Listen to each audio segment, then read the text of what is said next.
올해 1분기 현대자동차 그룹의 영업이익이 독일 폭스바겐 그룹을 처음 넘어섰다. 현대차 그룹의 영업이익률은 톱 5 완성차 업체 가운데서 가장 높았다. 현대차 그룹은 매출 66조 8,714억 원, 영업이익 6조 9,831억 원을 기록했다. 이는 역대 두 번째로 높은 매출과 영업이익이다. 판매량 기준 글로벌 1위 도요타 그룹은 올해 1분기에 매출 11조 726억엔, 약 97조 5,400억 원, 영업이익 1조 1,126억엔, 약 9조 8천억 원을 올렸다. 2위 폭스바겐 그룹은 지난 1분기 매출 754억 6천만 유로, 약 111조 5,500억 원, 영업이익 45억 9천만 유로, 약 6조 7,800억 원을 기록했다. 현대차 그룹의 분기 기준 영업이익이 폭스바겐 그룹을 넘어선 것은 이번이 처음이다. 폭스바겐 그룹은 산하의 포르쉐, 아우디, 람보르기니, 벤틀리와 상용차 브랜드 만을 거느린 세계 자동차 업계 전통적 강자이다. 현대차 그룹의 영업이익이 늘어난 것은 수익성 높은 프리미엄 브랜드 제네시스 판매가 급성장세를 보이고 세단보다 비싼 스포츠 유틸리티차, SUV 판매가 증가한 덕이다. 현대차 그룹은 올해 1분기 글로벌 톱 5 자동차 업체 가운데서 영업이익률도 가장 높았다. 현대차 그룹은 현대차, 제네시스 포함 8.7%와 기아 13.1%, 가 합산 10.4%의 영업이익률을 기록했다. 도요타 그룹 10.0%과 GM 그룹 8.7%, 폭스바겐 그룹 6.1%, 르노니산 미쓰비시 4.3%를 앞섰다. 이는 영업이익이 상대적으로 높은 프리미엄 브랜드인 BMW 11.4%와 메르세데스 벤츠 10.7%와도 비슷한 수준이다. 안녕하세요. 저는 40대 후반 딸 하나를 두고 있는 엄마입니다. 그런 말이 있죠. 착하고 진실되게 살면 꼭 좋은 날이 온다고. 근데 저는 그 말을 믿지 않았습니다. 왜냐면 아무리 제가 노력하고 착하게 살아도 결과는 제가 노력한 만큼의 10분의 1도 되돌아오지 않았거든요. 주변에 봐도 저같이 느끼는 사람이 많을 겁니다. 아, 뭔가 잘 될 것 같은데, 한 발짝만 나가면 더 잘 될 것 같은데, 이게 안 되네 하면서 자신의 신세를 한탄하는 사람도 많죠. 그러다가 이상한 종교에 빠져서 그 종교가 나를 살려줄 것 같은 믿음으로 돈이며 마음이며 온 인생을 갖다 바치는 사람들도 종종 봤습니다. 저 또한 그런 생각을 한번 하긴 했었습니다. 사는 게 왜 나만 이럴까? 왜 나한테만 이러지? 다른 사람들은 그냥 평탄하게 살아가는데 자꾸 저만 일이 꼬이고 불행이 닥치고 이러니 저도 어딘가에 기대고 싶더라고요. 그런데 저는요, 제가 가지고 태어난 인생이 누군가에게 기대서 살 팔자는 아니었습니다. 부모님도 어려우셨고 결혼도 순탄치는 않았거든요. 그런데 살다 보니 참 기적 같은 일도 인생에 한 번쯤은 생기더라고요. 기적 같은 일의 정의는 아마도 상대적인 것 같습니다. 누군가에게는 아팠던 내 가족이 갑자기 낫는다거나 아니면은 돈이 없던 사람이 갑자기 돈이 생긴다거나 또 내가 그렇게 해도 안 되던 일이 어느 순간에 확 풀린다거나 기적은 그렇게 그 사람이 진정으로 무엇을 원하는지에 따라 달라지는 것 같습니다.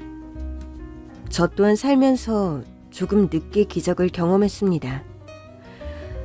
아무리 상상을 해봐도 이건 절대 일어날 수 없는 일인데 그런 일이 제게 벌어지고 말았거든요.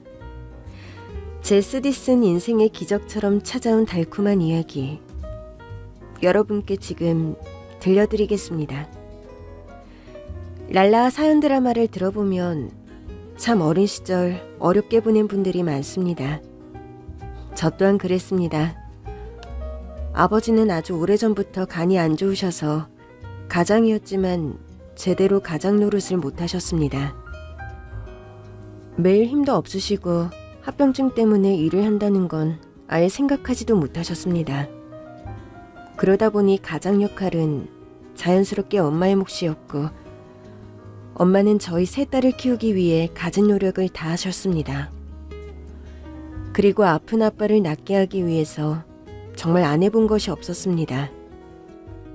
생활비도 부족한데 아빠의 병이 조금이나마 호전되길 바라며 무려 5년이나 몸에 좋은 한약재를 사서 손수 약을 다리셨습니다.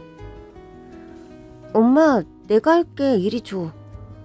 아이고, 엄마가 할게. 팔 아파. 서당께 3년이면 풍어를 읊는다고. 이 정도는 나도 할 수 있어. 엄마는 매일 밤 일을 갔다 오시고는 제대로 쉬지도 못하셨습니다. 약 다리는데 몇 시간이나 쪼그려 앉아서 부채질하는 엄마를 보면 가슴이 아팠습니다. 행선아, 응? 넌 요즘 무슨 생각을 가장 많이 하니? 나? 나야 뭐 그냥 아빠가 빨리 낫고 엄마가 덜 고생했으면 하는 생각뿐이야. 엄마는 요즘 내가 하는 짓이 맞나 싶다. 뭐가? 자식들 급식비도 제대로 못 내주는데 매일 저렇게 누워있는 아픈 아빠를 위해서 약값을 쓴다는 게 맞나 싶어. 그게 무슨 말이야? 너희들 좋은 것도 먹이고 싶고 공부도 더 시키고 싶은데 아픈 아빠만 챙기는 것 같아서 맨날 이게 맞는 짓인가 나 자신을 탓하게 돼. 엄마, 아빠도 우리 가족이야. 우리가 안 챙기면 누가 아빠를 챙겨? 아빠 살려야지. 낫게 해야지. 응? 글쎄, 모르겠다. 이젠 지치고 너무 힘들어. 엄마는 정말 지쳐 보였습니다. 매일 밑빠진 독에 물 붓기와 다름없는 아빠의 병간호를 해야 한다는 것이 한계에 다다른 것이었죠. 그리고 다음날 엄마는 아빠의 약을 다리지 않았습니다. 엄마, 아빠가 약 찾으시는데? 오늘부터는 안 해. 안 하기로 했어. 엄마, 그래도 오늘부터 이거 갖다 줘. 이게 뭔데? 먹어서 죽는 거 아니야. 갖다 줘. 전 혹시나 해서 냄새도 맡아보고 맛도 살짝 봤습니다. 그런데 이건 약이 아니라 그냥 흑설탕물이었습니다. 이거 갖다 주면 아빠가 뭐라고 하겠어. 오늘이면 알겠지. 이제 내가 포기했다는 거. 엄마! 나 오늘 너무 피곤하다. 네가 알아서 해. 전 이걸 가져다 드려야 할지 말아야 할지 고민이 됐습니다. 그런데 방 안에선 아빠 기침 소리가 들리고 전 일단 아빠가 있는 방으로 갔습니다. 아빠 괜찮아요? 그래. 이리 다오. 네? 약, 이리 다오. 아버지는 쟁반 위에 놓인 설탕물을 약인 줄 알고 벌컥벌컥 들이키셨습니다. 그리고는 제게 말씀하셨죠. 오늘도 엄마한테 약 다른다고 고생했다고 전해라. 너도 얼른 자고. 아버지는 미각을 잃은 듯 했습니다. 이게 약인지 설탕물인지 모르는 것 같았습니다. 전 너무 무서웠고 이 약을 계속 아빠에게 드려야 할지 고민이 됐습니다. 하지만 약을 기다리는 아빠 때문에 다음날 밤에도 설탕물을 갖다 드렸습니다. 이리 다오. 아빠. 그냥 줘. 얼른. 전 그냥 쟁반 그대로 아빠 머리맡에 가짜 약을 두었고 방을 나갔습니다. 그리고 다음날 아침 전 아빠가 괜찮은지 아빠 방문을 열고 들어갔는데 차마 보지 못할 광경이 벌어지고 말았습니다. 제 평생 잊을 수 없는 기억이 되고 말았죠. 아버지 옆에는 농약이 있었고 어제 제가 드린 그 가짜 약에 농약을 다 드셨던 겁니다. 그리고 거품을 문 채로 그렇게 숨을 거두셨습니다. 아빠, 안 돼! 아빠 안 돼! 엄마는 제 고함 소리에 깜짝 놀라 아버지 방으로 왔고 아버지의 모습을 보더니 주저앉으셨습니다. 여보 눈 좀 떠봐요. 내가 할 말이 있어요. 그때 엄마 마음은 어땠을까요? 아버지에게 가짜 약을 준 것이 과연 옳은 선택이었다고 스스로에게 말할 수 있을까요? 엄마는 아빠의 장례를 치르면서 식음을 전폐하고 아빠 영정사진만 바라보고 있었습니다. 저는 그런 엄마를 보면서 위로를 해야 할지 원망을 해야 할지 모르겠더라고요. 엄마, 이제 편해? 모르겠어. 엄마가 바라던 대로 됐잖아. 그럼 편한 거 아니야? 모르겠어. 그냥 처음부터 네 아버지가 안 아팠다면 그런 생각밖에 안 들어. 누구의 잘못도 아니야. 이거 네 아빠 인생이 그리고 내 인생이 이렇게 되도록 만든 거야. 누구를 원망할 자격도 없어. 너 엄마 원망하지? 그렇게 그래. 마음대로 원망해. 근데 나는 이 장례가 끝나고 나면 조의금 받아서 밀린 집세랑 너희들 급식비 그걸 해결할 생각뿐이다. 그리고 약값이 안 들어가면 내 새끼들 삶이 나아질 수 있다는 그 생각뿐이야.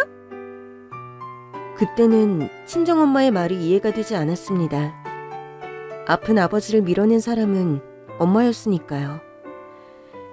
전 그렇게 고등학교를 졸업하고 엄마와 함께 사는 것이 너무 힘들었습니다. 엄마만 보면 자꾸 아빠가 돌아가신 그날이 생각났거든요. 그래서 고등학교를 졸업하고 바로 취업을 했습니다. 중소기업 정도 되는 건설회사 격리로 들어갔죠. 저기 미스 김, 견적서는 다 했나? 네, 제가 빨리 해서 드릴게요. 오늘 거래처 사장 오는 거 알지? 그 사람이 여간 깐깐한 게 아니거든. 숫자 하나라도 틀리면 노발대발하는 사람이야. 아유, 진짜 짜증나. 정말 제대로 해야 돼. 2번 볼 거 4번 보고 4번 볼 거 8번 봐. 알았지? 예, 알겠습니다, 사장님. 저는 그날 거래처 사장님이 오신다는 이야기를 듣고 얼마나 꼼꼼하게 봤던지 눈이 아플 정도로 정말 견적서를 꼼꼼하게 작성했습니다. 아이고, 박 사장님 오셨어요. 좀 먼 길 오시느라 고생하셨네. 먼 길은 무슨... 뭐 어떻게 됐습니까? 수익은 좀 나겠습니까? 그게 뭐... 저희도 이렇게 계산을 좀 뽑아봤는데 나쁘진 않더라고요. 자, 미스 김, 그리고 가져와봐. 네. 저는 빨리 견적서를 사장님께 드렸습니다. 어때요? 저희 회사 이만하면 괜찮죠? 예? 네, 투자 팍팍 해주세요. 그러면 사장님이 얻는 게 많아요.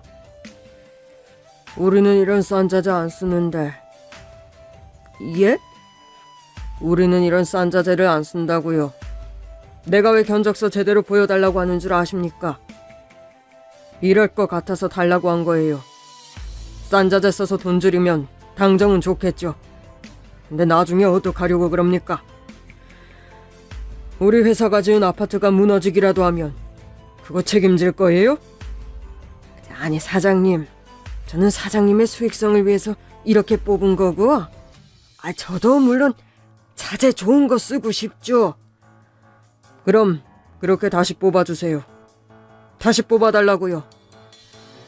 솔직히 이렇게 한 거 중간에 삥땅 쳐서 남겨 먹으려고 하는 거 아닙니까? 제 말이 틀렸어요? 아, 근데 이 서류 누가 작성한 거예요? 우리 경리가 있습니다. 아주 잘한 것 같네요. 내가 이제껏 받아본 견적서 중에서 눈에 확 들어오고 어디 내놔도 손색이 없어요. 격리 좀 오라고 해보세요. 미스 김이요? 아, 예.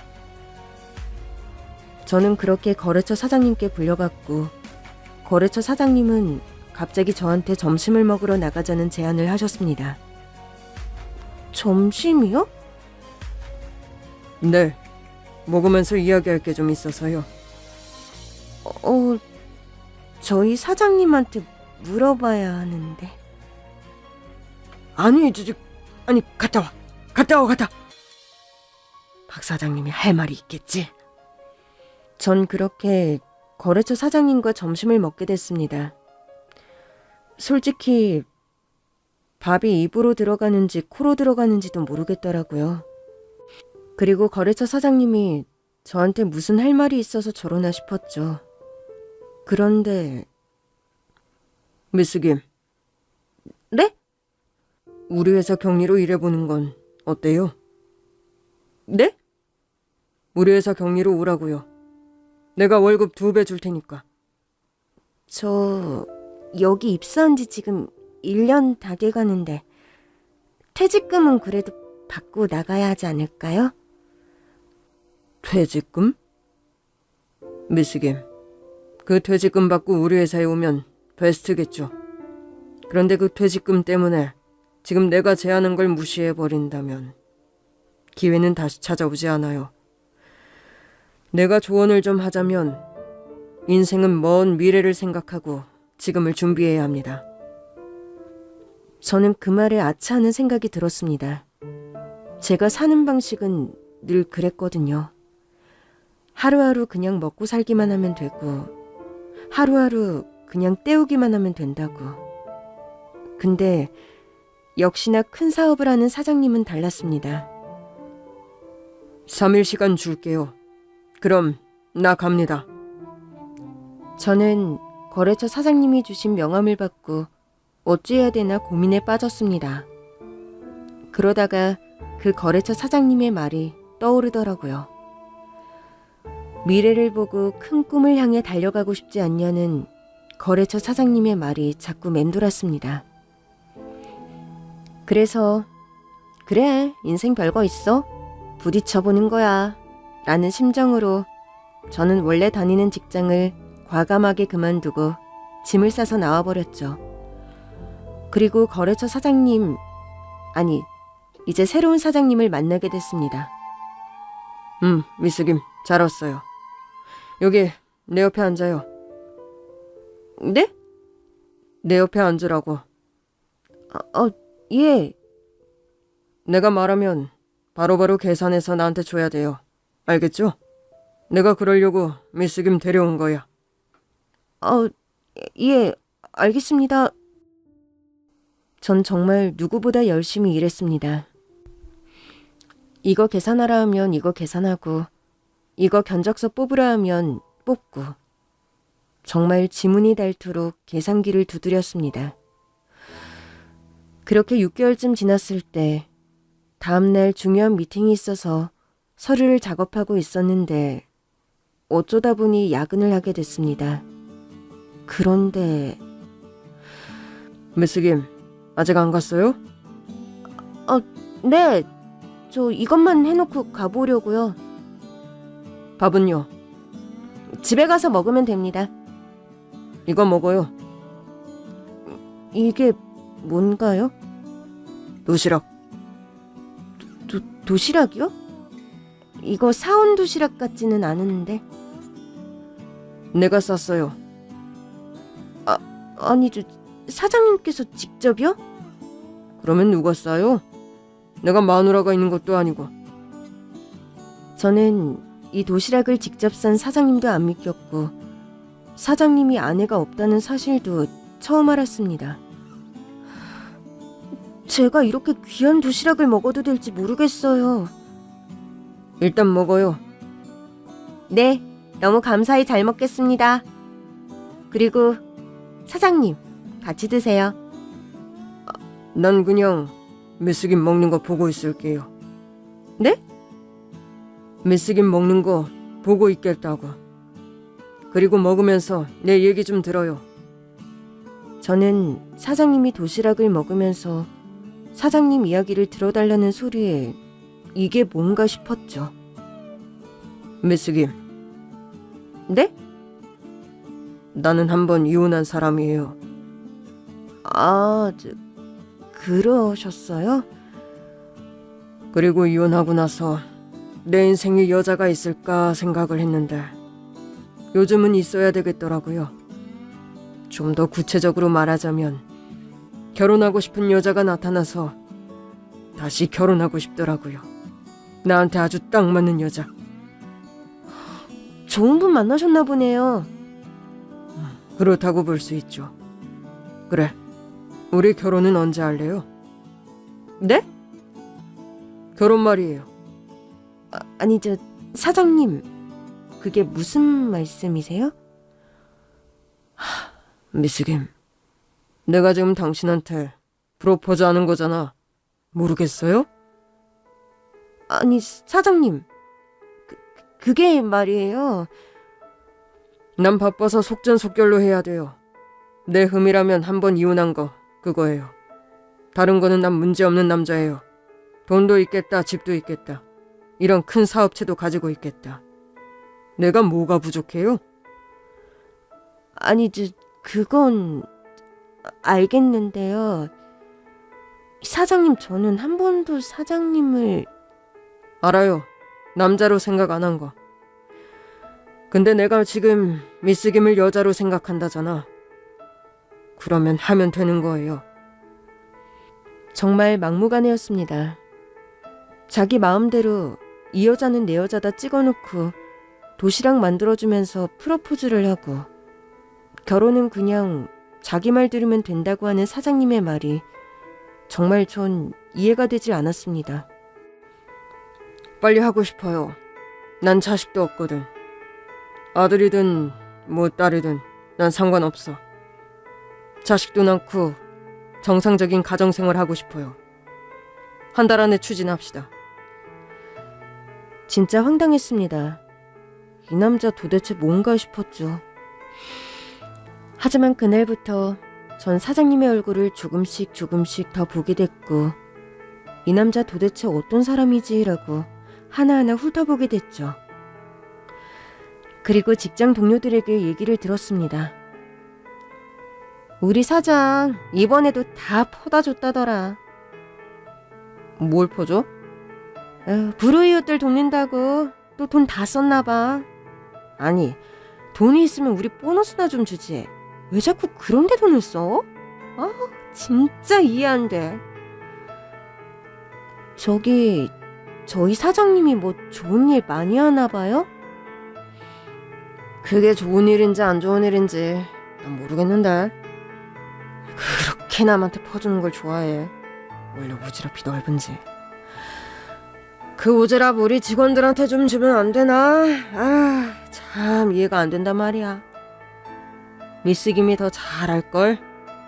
이번 달 우리 회사 지출이 얼마인지 봐봐. 거기 보면 다 나와 있을 거야. 저는 지출 내역을 받고 정말로 사장님은 매달 꼬박꼬박 어려운 이웃들을 위해서 경제적으로 지원을 하고 있었습니다. 전 그걸 보면서 참 마음이 넓은 사람이구나 생각했죠. 그리고 점점 그는 제 마음속으로 들어오게 됐습니다. 이제 충분히 시간을 준 것 같은데 결혼합시다. 결혼해요. 그런데 사장님, 참, 내 이름은 윤석. 박윤석이에요. 제가 사장님의 반려자가 될 자격이 될까 모르겠어요. 아시다시피 저는 가정 형편도 안 좋고 사장님과는 사는 환경이 완전히 달라요. 제가 아무리 사장님을 좋아한다고 해도 결혼이 가능할까 모르겠어요. 그런 건 신경 쓰지 마요. 내가 다 알아서 할 테니까. 저는 그렇게 번갯불에 콩 볶아 먹듯 결혼을 아주 빠르게 추진했습니다. 결국 시댁에 인사를 하러 갔고 저는 절 그렇게 반기지는 않을 거라 생각했죠. 시댁 대문을 열고 들어가니 정말 태어나서 그렇게 으리으리한 집은 처음 봤습니다. 현관문부터 대리석이 쫙 깔려있고 정말 꿈에서나 나올 만한 집이었죠. 어머니, 여기 제 안사람 될 사람이요. 결국 데려왔니? 너는 항상 제멋대로야. 어머니, 제가 지금 내일 모레 40이에요. 이제 어머니 말 들을 이유 없잖아요. 제 인생 제가 사는데 자꾸 상관 마세요. 내 키 막혀서. 너 양치는 계시니? 아니요. 아버지는 7년 전에 돌아가셨습니다. 간암으로요. 그럼 엄마는? 엄마는 지금 시장에서 채소 장사하세요. 뭐? 채소 장사? 아이고, 이게 웬 망신이냐? 완전 상거지 집안이네. 야, 윤서가, 네가 얘랑 맞다고 생각하니? 나는 네가 그냥 경리로 데리고 와서 좀 놀다가 버리는 줄 알았어. 근데 이게 뭐야? 어디 감히? 어떤 자리를 넘보고 지금 이러는 거냐고? 엄마, 내 전처 어땠는 줄 알잖아요. 그거는 엄마 선택 때문에 내 인생에 오점을 남긴 거고 이제는 그러지 않을 거예요. 내 여자는 내가 선택한다고요. 아무리 그래도 그렇지. 서로 수준이 맞아야 할 거 아니야. 이런 결혼은 하는 게 아니야. 제발 그만하세요. 여기서 한마디만 더 하시면 어떻게 되는지 아시죠? 아이고, 저런 걸 며느리로? 아이고. 남편과 저는 온 식구가 반대하는 결혼을 하게 됐습니다. 남편은 그냥 자기만 믿으라고 그렇게 말하면서 저와 결혼을 했습니다. 한 번 갔다 온 남자라지만 남편의 결혼 생활은 짧았고, 그리고 어려운 사람들을 도울 줄 아는 마음이 넓고 좋은 사람이었기 때문에 전 진짜 남편만 바라보고 살기로 마음먹었습니다. 하지만 남편의 성격이 그렇게 살갑지는 않아서 그냥 뒤에서 챙겨주는 그런 스타일이었죠. 저는 결혼을 하자마자 격리를 그만두고 시어머니에게 살림을 배우기 시작했습니다. 야, 네 어머니, 너 이거 한자 읽어봐. 이거 한자 읽어보라고. 죄송해요 어머니. 제가 한자를 잘 몰라서. 그런데 갑자기 시어머니는 신문을 구겨서 제 얼굴에 던졌습니다. 이렇게 무식한 거를 내가 지금, 아유, 이 돌대가리를 며느리라고. 너 이렇게 머리도 나쁜데 윤석이 짝으로 네가 어울린다고 생각해? 내가 윤석이 성격 알고 결혼을 일단 시켰다만 너 진짜 갈수록 태산이다. 어? 이걸 어떻게 해야 되니? 시어머니는 제가 무식하다고 맨날 구박하셨습니다. 대학 졸업장도 하나 없는 게 우리 집에 들어와서 주제도 모르고 덤빈다며 늘 저를 구박하셨죠. 무식하다는 거, 예, 저도 인정합니다. 고등학교 때 그렇게 공부를 썩 잘한 것도 아니고 대학 졸업장까지 없으니 그렇게 좋다고는 볼 수 없었죠. 그래서 제가 시댁에서 가장 무식하다고 그냥 인정했습니다. 그런데 시어머니의 불만은 이게 끝이 아니었습니다. 남편은 늘 회사 때문에 밖으로 돌았고 저는 아침에 일찍 일어나 시어머니와 시아버지 문안 인사를 드렸습니다. 아침, 점심, 저녁, 그리고 중간중간에 드려야 할 간식까지. 정말 그때는 부엌에서 하루 종일 서서 일했습니다. 그리고 정말 말도 안 되는 일이지만 저는 시집살이 내내 한복을 벗은 적이 없습니다. 우리 집은 알다시피 가풍이 있는 집안이다. 바지 쪼가리 입고 돌아다니면 나한테 죽을 줄 알아. 알겠어? 예, 어머니. 그리고 너 나이 젊은 걸로 우리 윤석이 꼬셨으면 애 빨리 낳아야 되는 거 아니야? 솔직히 네 배에서 내 손자 나온다고 생각하면 정말 앞이 캄캄하다마는 그래도 우리 윤석이 핏줄은 파야 될 거 아니야. 안 그러니? 빨리 애 가져. 알겠어? 예, 어머니. 저도 아이를 갖고 싶었습니다. 그런데 하늘을 봐야 별을 따죠. 남편이 집에 들어오는 날엔 거의 잠자리를 안 한 적이 없습니다. 정말 전 아이를 갖기 위해 노력을 했습니다. 하지만 애 못 낳는다고 구박, 복장 불량이라고 구박, 온갖 구박은 다 받았습니다. 그날도 저는 남편의 출장으로 혼자서 자고 있었습니다. 그런데 누가 갑자기 새벽에 방문을 확 하고 열더니 제 발목을 확 잡고 절 침대에서 끌어내렸습니다. 야, 이년아.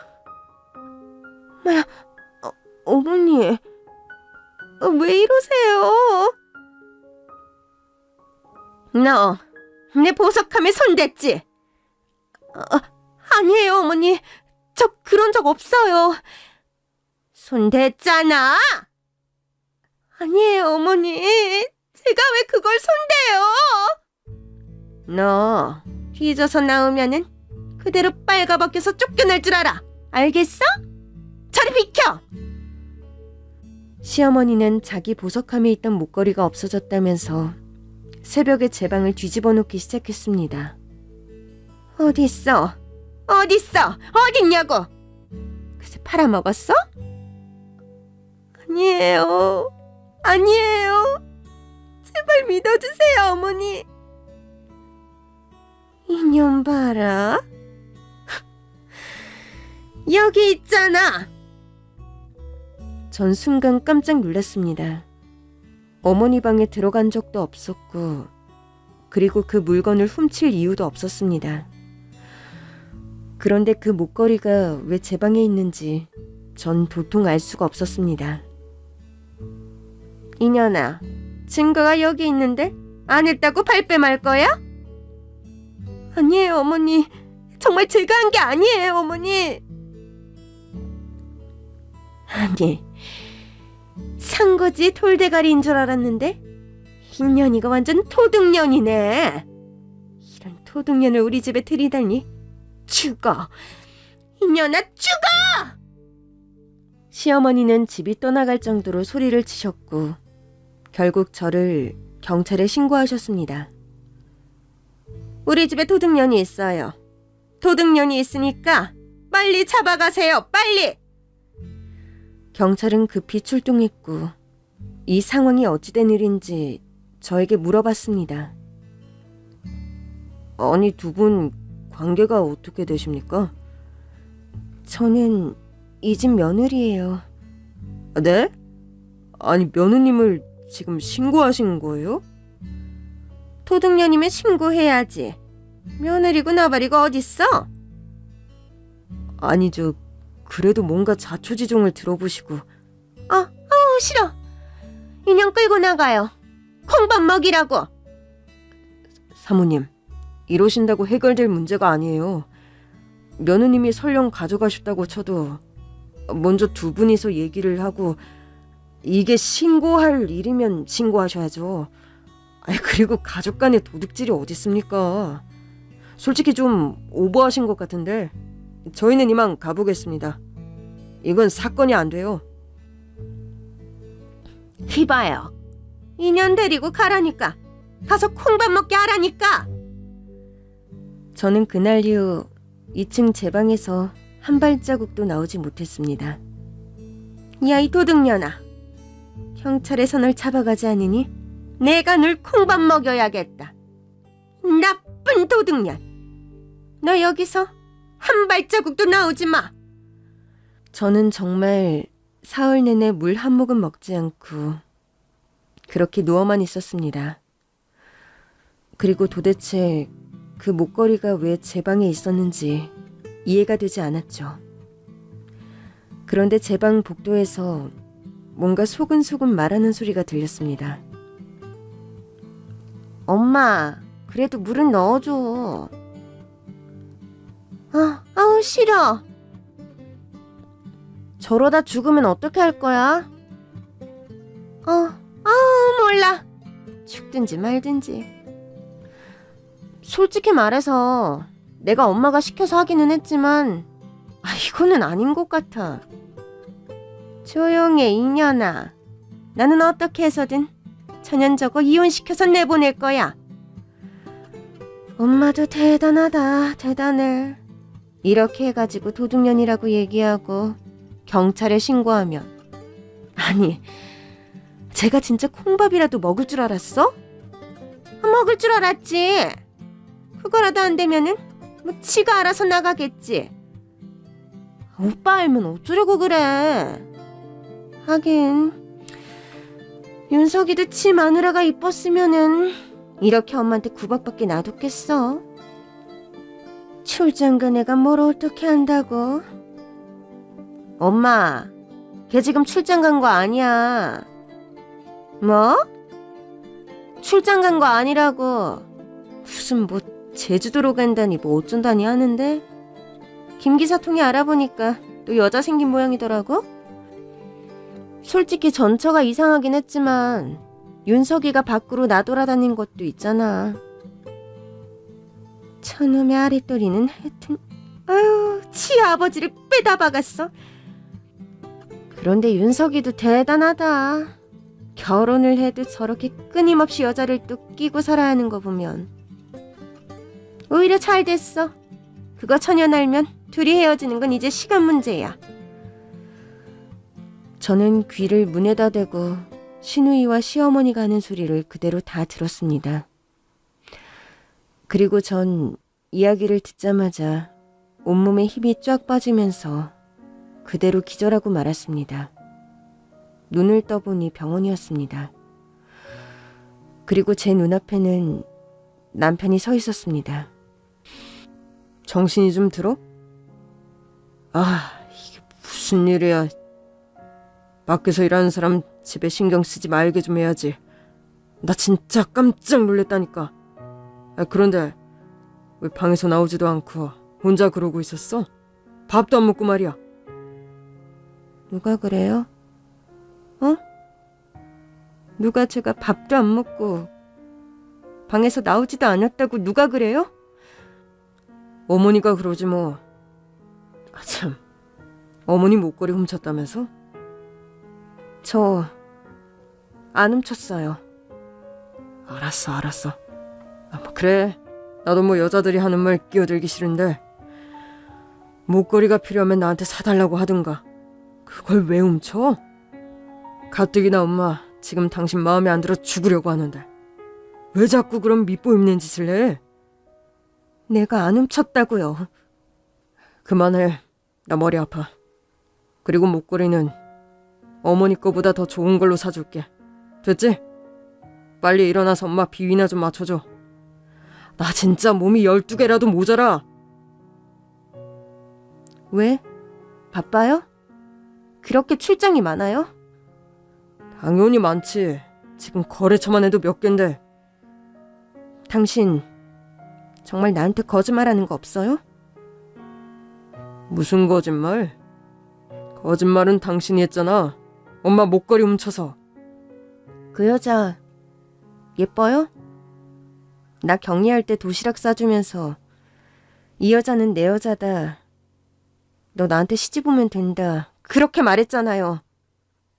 나 그 말 하나 믿고 온갖 구박 다 받으면서도 당신 믿고 참았어요. 근데 딴 여자를 어떻게 딴 여자를. 여보, 도대체 무슨 말을 들은 거야? 보자 하니까 끝까지 발뺌이네. 당신 엄마한테 물어봐. 당신 엄마랑 당신 누나가 분명히 그랬다고. 뭔가 오해가 있는데. 오해? 진짜 이게 오해인지 한번 까볼까? 누가 거짓말을 했고 누가 거짓말을 안 했는지 어디 한번 봅시다. 농락당하는 기분이 이런 건 줄은 정말 몰랐습니다. 돈 없어서 서러운 게 세상에서 가장 힘든 일인 줄 알았는데 시댁과 남편에게 속아 이렇게 사는 게 더 치욕스럽고 참을 수가 없었습니다. 그리고 저는 김 기사를 불러서 꼬치꼬치 캐물었습니다. 어디예요, 거기? 네? 그 여자 사는데 어디냐고요? 아직 그게요, 사모님. 말해요. 나 말 안 하면 무슨 짓 할지 몰라요. 사모님, 사장님 금방 끝내실 겁니다. 끝낸다고요. 그건 내 알 바 아니에요. 얼른 그 여자 있는 집 빨리 데려다줘요. 당장! 저는 김 기사를 추궁하고 설득한 끝에 결국 그 여자 집을 알아냈습니다. 아주 좋은 오피스텔에 살고 있더군요. 그때까지만 해도 저는 남편과 다시 잘해보기 위해 그 여자를 찾아갔던 겁니다. 머리채 붙잡고 싸우지도 않으려고 했으니까요. 그리고 그 여자가 사는 집에 초인종을 눌렀습니다. 누구세요? 나 박윤석 씨 아내 되는 사람이에요.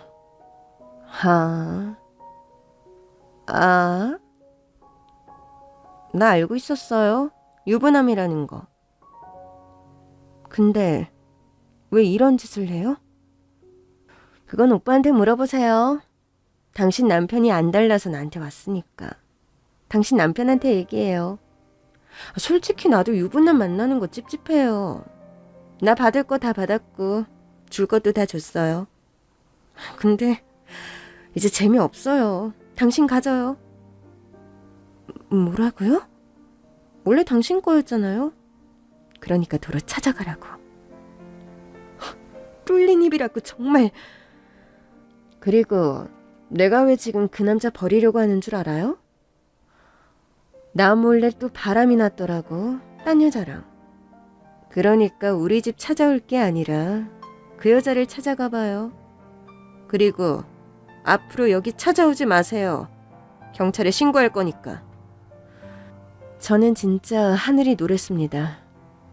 이게 뭔 일인가 생각했고 왜 제가 이래야 되는지, 정말 제 인생은 왜 이렇게 된 건지 저 자신을 원망하고 원망했습니다. 그런데 갑자기 배가 아파오기 시작했습니다. 스트레스성인지 배가 정말 찢어질 듯 아프더라고요. 전 도저히 안 되겠다 싶어서 병원을 찾아갔습니다. 그런데 임신하신 줄 모르셨어요? 네? 임신하셨어요? 근데 지금 아기가 너무 불안정해요. 아기 집도 너무 약하고 산모님도 영양 부족인 상태고요. 절대 안정하셔야 돼요. 절대 안정. 아셨죠? 입한국의 애라니.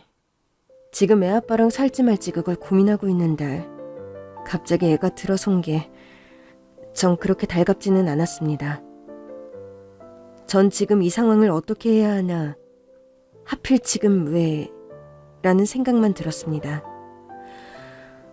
이렇게 살고 있다는 거 친정에 알리기도 싫었고 전 정말 아무에게도 기댈 곳이 없었습니다. 병원을 나와서 터덜터덜 걸어가는데 얼마나 배가 고프던지요. 속으로 그런 생각이 들더라고요. 이 와중에 배는 고프냐고 말이죠. 제가 아니라 우리 아이가 배가 고프진 않을까란 생각에 슈퍼마켓에 들어가 단팥빵 하나를 사서 우걱우걱 먹었습니다. 차디찬 길바닥에 앉아 펑펑 울며 먹었던 단팥빵. 아이를 가진 것이 지금 상황에 있어 나쁜 일이 아니라 오히려 축복이라고. 그렇게 생각하니 지금 제가 뭘 해야 할지 정신이 번쩍 차려졌습니다. 일단 시댁으로 갔습니다. 잘못된 모든 것을 바로잡고 이것들을 정말 가만두지 않겠다는 마음으로 말이죠. 아니, 인연이 어디라고 여길 와? 왜요? 제가 못 올 때라도 왔어요? 제발 좀 그만해. 아이씨, 너 내가 참는데도 한계가 있어. 그 한계 내가 왔어. 네가 아니라. 어디 인연이 감히 내 아들한테? 시어머니는 그 두꺼운 손으로 제 뺨을 있는 대로 내리쳤습니다. 전 그대로 나자빠졌고 하지만 다시 일어섰습니다. 그리고 저도 시어머니에게로 다가갔죠. 인연이 미쳤나? 너 왜 이래? 왜 이러냐? 저도 시어머니의 뺨을 있는 대로 후려갈겼습니다. 도둑년은 당신이랑 당신 아들이야. 내가 당신들 때문에 내 인생 모조리 도둑 맞았어. 시어머니란 사람은 며느리 도둑으로 덮어 씌워서 이혼시키려고 하질 않나. 남편이란 놈은 아랫돌이 간수 못해서 아주 지랄을 하지 않나. 내가 오늘 아주 많은 일들이 있었어. 가정 지키려고 바람난 년 찾아갔다가 그년이 이제 너 필요 없다고 나 가지란다. 야, 너는 상간녀한테도 팽당한 놈이야. 알아? 돈 많고 능력 좋은 거 그래, 그게 네 자신감이지. 근데 나 이제 하나도 부럽지 않아. 왜냐고? 난 그것보다 더 귀한 걸 얻었거든. 저 년이 진짜 우냐우냐 하니까 진짜 미쳤나? 입 안 닥쳐? 그래, 나도 너한테 이제 할 말도 없어. 자, 여기 이혼도장 찍어. 그래, 지가 먼저 이혼하자고 하네. 야, 너 지금 나 겁주는 거냐? 치, 내가 너랑 이혼하는 거 겁나는 줄 알아? 천만의 말씀이야. 나 너 아니라도 젊고 이쁜 여자들 줄 섰어. 그래, 내가 도장 찍어줄게. 아니, 너 같은 미친년이랑 한순간도 못 살겠다. 자, 찍자, 찍어. 남편은 도장을 가지고 와서 이혼 서류에 도장을 찍었고 전 이제 됐다 싶었습니다. 이거 보이니? 전 이혼 도장을 찍자마자 남편과 시어머니에게 초음파 사진을 보여주었습니다. 아니, 저거 애 사진 아니냐? 애 맞지? 어? 뭐야? 너 애 가졌어? 어? 그래, 내 아이 가졌어. 그런데 지금 이혼을 하자고? 정말 미친년이네. 너 지금 이렇게 나가면 한 푼도 없이 거지꼴로 살 건데 지금 이혼 도장 찍고 애 사진 보여주는 이유가 뭔데? 너랑 나랑은 이제 남이야. 그래서 이 아이는 내 아이라고 너한테 확실히 말하려고. 너 같은 더러운 놈이 아빠라는 거 아이한테도 일찍 알려주려고. 애는 낳고 나가. 절대 지금은 못 가.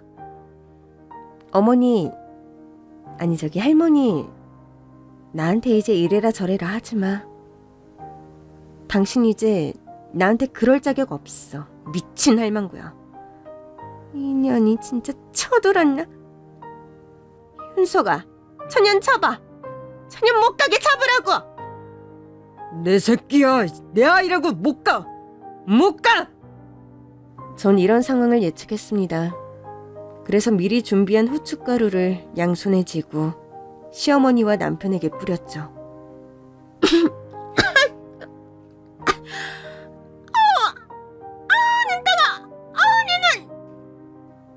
정신 나갔어. 아우, 나는. 전 그렇게 후춧가루를 아주 팍팍 뿌려주고 호련히 그 지옥 같은 시댁을 유유히 빠져나왔습니다. 임신을 하고 나서 이제 정말 아이와 저는 혼자였습니다. 저는 다시 제가 잘할 수 있는 일을 했고 다시 격리 일을 시작했습니다. 하루 종일 앉아 눈이 빠지게 숫자를 보고 하루 종일 계산기를 두드리니 발은 퉁퉁 부어서 코끼리 발이 될 정도였죠. 괜찮아? 다리가 너무 퉁퉁 부었어. 자기야, 자, 여기 발 좀 올려, 응? 고맙습니다. 아유, 자꾸 이렇게 발이 부으면 나중에 다리가 엉망돼. 네. 한 번씩 다리도 풀고 할게요. 어머, 이게 뭐야? 이거 동우건설 아니야? 전 동우건설이란 말에 깜짝 놀랐습니다. 동우건설. 바로 전 남편의 회사였으니까요. 제 발을 올리고 있던 의자에 신문이 놓여 있었고 동우건설 부도라는 기사가 있었습니다. 그렇게 떵떵거리며 살던 시댁도 전 남편의 회사가 망하자 함께 줄도산이 났고 완전히 정말 땡전 한 푼 건지지 못하고 시아버지와 남편은 횡령 혐의로 실형을 살게 됐습니다. 그리고 시어머니는 충격으로 극단적인 선택을 하고 세상을 떠나고 말았죠. 왜? 동우건설 뭐 주식 샀어? 아니요, 그냥요. 이런 부자들도 하루아침에 무너지는구나 해서요. 그럼 이런 사람들도 한때지. 돈 있다고 으스대다가 결국은 이렇게 된다고. 동우건설 사장 젊다고 들었는데 안 됐네. 안 됐어. 전 그래도 아이 아빠니까 잘 됐으면 하는 바람은 조금 있었는데 이렇게 되니 자업자득이다라는 생각이 들었습니다. 그리고 아예 이제 기억에서 결혼 생활은 지워버리기로 결심했죠. 그리고 10달 후 아주 건강한 딸이 태어났습니다. 딸을 위해 정말 열심히 일했습니다. 그러니 저도 승진이라는 걸 할 수 있었고 아이를 잘 키울 수 있는 교육기관도 소개를 받아 아이 걱정 없이 일에 전념할 수 있었습니다. 우리 딸 지수는 그렇게 잘 자라서 초등학교에 입학했고 저는 아이 학교만큼은 시켜주고 싶어서 직장 근처에 있는 학교로 아이를 보냈습니다. 그런데 어느 날 아이와 함께 하교를 하고 집으로 데려다 주려 하는데 어떤 노숙자가 우리에게 점점 다가오는 모습이 보였습니다. 엄마, 저 아저씨 무서워. 자꾸 우리 따라와. 지수야, 괜찮아. 엄마가 있으니까 괜찮아. 전 아이를 꼭 껴안고 그 노숙자를 무시하고 집으로 갔습니다. 그런데 지수 엄마. 전 깜짝 놀랐습니다. 이 노숙자가 우리 딸 이름을 어떻게 알고 또 절 그렇게 부르는 게 너무 소름 돋았습니다. 누구세요? 저 아세요? 얼른 가세요. 경찰에 신고! 그 노숙자는 갑자기 모자를 벗더니 고개를 들어 절 쳐다보았습니다. 그 노숙자는 바로 제 전남편이었습니다. 아니, 당신이 어떻게... 지수 엄마, 나 너무 배가 고파서. 엄마, 누구야? 예전에 엄마가 알던 사람. 이 거지 아저씨를 안다고? 거지 아저씨 아니야, 지수야. 전 아이를 보니 차마 그 인간을 뿌리칠 수가 없었습니다. 그래도 생물학적으로 아이 아빠니까요. 행여나 지수한테 아는 척하면 나 정말 가만히 안 있을 거야?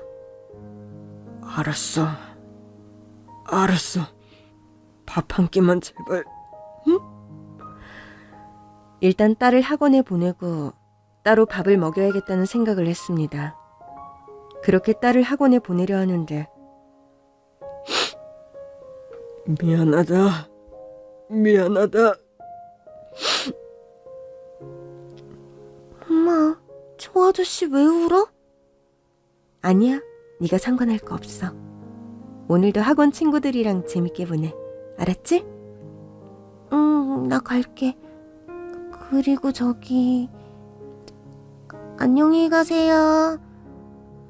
딸은 누구인지도 모른 채 남편에게 안녕히 가세요라는 말을 하고 말았습니다. 전 남편은 그 말을 듣자마자 그 자리에 주저앉아 통곡을 했고, 저는 그 인간을 보면서 그때 왜 그래서 이렇게 딸이랑 생이별을 하게 됐는지 참 불쌍하기도 하고 원망스럽기도 했습니다. 국밥집으로 데려가 전 그 인간에게 국밥을 먹였습니다. 전 국밥을 사주고 나가려는데, 지수 엄마, 나 먹는 거 다 보고 가면 안 돼? 나 다시 직장 들어가 봐야 해. 5분이면 돼. 제발. 이 인간이 왜 이러나 싶어서 전 결국 의자에 앉았고, 그 인간 입에 국밥이 들어가는 것도 보기가 싫어 뒤돌아 앉았습니다. 나 잠깐 화장실 좀 다녀올게. 화장실을 간다는 전 남편은 한참이 지나도 오지 않았고, 전 그냥 그렇게 갔나 보다 생각하고 계산을 했습니다. 돈 내고 갔어요. 네? 돈 내고 갔다고. 그리고 이거 전해주라고 하고 갔어. 주방까지 따라와서는 꼭 전해주라 하더라고. 전 남편은 편지 한 통을 제게 남기고 떠났습니다. 전 이게 뭔지 도통 알 수가 없었죠. 그런데 지수 엄마, 날 용서하란 말은 안 할게. 당신한테 상처 준 거 하늘에 가서도 사죄하며 살게. 나 가난 말기라 얼마 못 살 것 같아. 죽음을 앞두고 무슨 정신으로 이걸 샀는지 모르겠지만 세상에 1등이 된 거야. 일주일 전에 샀는데 1등에 당첨되다니. 그런데 내가 가장 먼저 생각난 사람이 누군지 알아? 당신이야. 이걸 들고 은행 가서 돈 찾아서 지수랑 행복하게 잘 살아. 미안하고 고맙고, 우리 지수, 내 딸 지수, 이렇게 보게 되자 행복했어. 잘 살아야 했고. 전 남편은 우연히 산 로또가 1등에 당첨이 됐고, 죽음을 앞둔 상황에서 이 큰 돈을 저와 딸에게 남기고 싶었던 겁니다. 편지를 읽고 전 온 동네를 다니며 전 남편을 찾았습니다. 지수 아빠! 지수 아빠!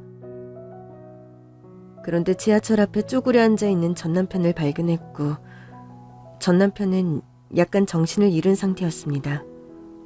일어나라고! 전 남편을 그렇게 응급실로 보내고 응급처치를 한 뒤 저는 남편을 호스피스 병동에 입원시켰습니다.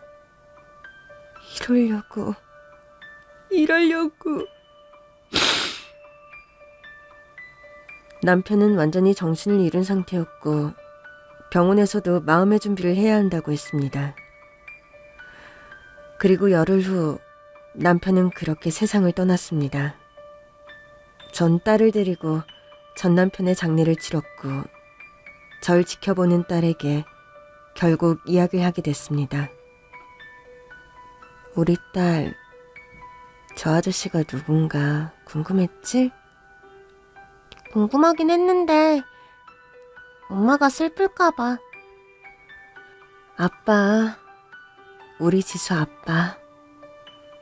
아빠가 힘든 일이 많아서 그때 지수를 찾았던 거고, 그리고 아빠가 너무 아파서 우리 지수 얼굴도 제대로 못 보고 하늘나라로 가셨어. 그리고 지수랑 엄마랑 행복하게 잘 살라고 선물을 주고 가셨어. 지수야, 아직 이해가 안 되는 부분이 많겠지만 오늘은 그냥 아빠 잘 가세요. 라고 보내드리자. 응? 지수는 제 말을 듣고 아빠, 하늘나라까지 조심히 가세요. 라는 말을 남겼습니다. 그리고 전 남편이 남긴 유산은 15억이나 되는 큰돈이었고 저는 전 남편이 남긴 유산으로 지금 딸과 함께 행복하게 살고 있습니다. 너무 밉고 너무 원망스러웠던 남편에게 7년이 지난 지금 저도 말하고 싶네요. 지수 아빠 고마워요. 다음 생에는 우리 딸이랑 같이 행복하게 살아요.